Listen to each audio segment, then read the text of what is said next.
ආයිබෝන් Ceylon agri අපි ඔබ සාදරයෙන් පිළිගන්නවා. ඔබ දන්නවා මුල් තැන්ගෙට කෑම රස කරන්න මොන දේ තිබුණත් අපිට වර්ග කීපයක් පමණක් නැතුව කරන්නම බෑ. ඒ කියන්නේ ඒ කෑම රස කරන්න නම් ලුණු වගේම තමයි ඇඹුල් තියෙන්නම ඕනේ. ඉතින් මේ ඇඹුල් ගැන කතා කරද්දී ඔබ දන්නවා අපි ඒකට පාවිච්චි කරන්නේ අපේ ගමේ දෙහි නැත්නම් අපේ දේශීය දෙහි කියලා කියනවා අපි පාවිච්චි කරන්නේ. දෙහි දාපුවම තමයි කෑම ඉතාමත් රසවත් වෙන්නේ. මොන ඇඹුල් වර්ගයක් එකතු කරුවත් ඒ කෑම වල ඒ නියම රසය ගන්න බෑ. ඔබ දන්නවද දෙහිවල තියෙනවා අලුතෙන්ම ප්‍රභේදයක් තහිටි දෙහි කියලා. මේක හැබැයි අපේ කුචිකර්ම දෙපාර්තමේන්තුවේ නිර්මාණයක්. ඉතින් මේකට කියන්නේ තහිටි දෙහි කියලා. මේක විශේෂත්වයක් තියෙනවා බීජ රහිත.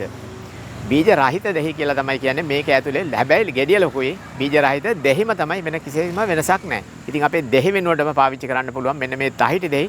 විශේෂත්වයක් තියෙන්නේ මේක බඳුනක වගා කරන්න පුළුවන්. ඒ වගේම තමයි වසර පුරාම පළදාවක් අපට දෙනවා. බීජ රහිත. ඒ වගේම තමයි කටු ප්‍රමාණය අඩුයි අර ගහේ තියෙන. ඒ වගේම තමයි හැබැයි ගෙඩිය ලොකුයි. ගෙඩි පොකුරු ගානට හැදෙන්නේ නැහැ. තැන් තැන් වල විශාල ගෙඩි ප්‍රමාණයක් හැදෙනවා. අපිට එක දවසකට එක ගෙඩියක් ඉතිරි වෙනවා. දවස් දෙකකට පාවිච්චි කරන්න පුළුවන්. මෙන්න මේ දෙහි පැලයක් ඔබට හදා ගන්න පුළුවන් නම්. ඉතින් ඔබට බලන්න පුළුවන් මේ තියෙන්නේ දෙහි මල් එනවා මේ. සාමාන්‍ය දෙහි කිව්වහම අපි දන්නේ ගොඩක් වාරයට පමණනේ. උනාට මේ ගහේ මෙන්න මල් එනවා. ඊට පස්සේ මේ ගොඩක් තැන් තැන් වල දැන් මල් පිපීගෙන එනවා. මොකද දෙහි සාමාන්‍ය වර්ෂාව පටන් ගන්න සහ සූර්යාලෝකයේ වැටෙන වෙලාවල් වල තමයි හොඳින් මල් හටගන්නේ. ඔබට බලන්න පුළුවන් මේ මෙතනත් මල් එනවා. ඊළඟට මේ පොඩි ගෙඩි තියෙනවා. ඊට පස්සේ තියෙනවා මේ ලොකු ගෙඩි බලන්න.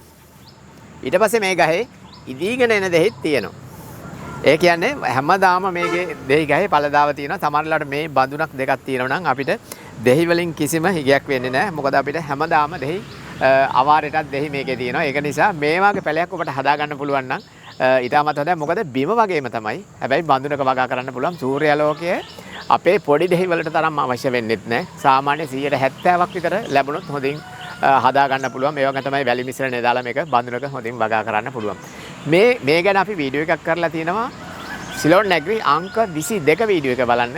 මෙන්න මේ දෙහි පැලයක් මුල ඉඳලම පස්මාද ඉඳලා අපි හදා ගන්න පිළිවෙල අපි සඳහන් කරලා තියෙනවා. ඉතින් ඔබට මේ වීඩියෝ එක බලලා පුළුවන් ඔබට මේ වගේ දෙහි පැලයක් ඔබේ ගෙවත්තේ හදා ගන්න ඉතාමත් ප්‍රයෝජනවත් වේවි. මොකද ලොකු දෙහි ගෙඩියක් තමයි තියෙන්නේ. ඉතින් ඒ නිසා ඔබත් බලන්න මේ ගැන. ඔබ උත්සාහ කරොත් ඔබටත් හොඳ දෙහි පැලයක් හදා ගන්න පුළුවන්. ඒ වගේම තමයි ඔබට අවශ්‍ය කරන පැල ලබා ගන්න පුළුවන් සිලොන් ඇග්‍රි අපෙන්. ඔබට ඒ සඳහා කරන්න තියෙන්නේ www.silonagri.lk කියන අපේ වෙබ් අඩවියට පිවිසිලා ඔබට අවශ්‍ය කරන පැල ටික ඔබට ලබා ගන්න පුළුවන්. ඔබ ලංකාවේ කොහේ හිටියත් ඔබට ඒ සැනින් පැල ලබා ගන්න පුළුවන්. ඒ වගේම තමයි සිලොන් ඇග්‍රි අපගේ YouTube නාලිකාව ඔබ තාමත් subscribe කර නැත්නම් subscribe කර bell icon එක click කරොත් ඔබට පුළුවන් අපි දමන අංගනා වීඩියෝ ඒ සැනින්ම නරඹන්න. ඔබට සුබ දවසක්.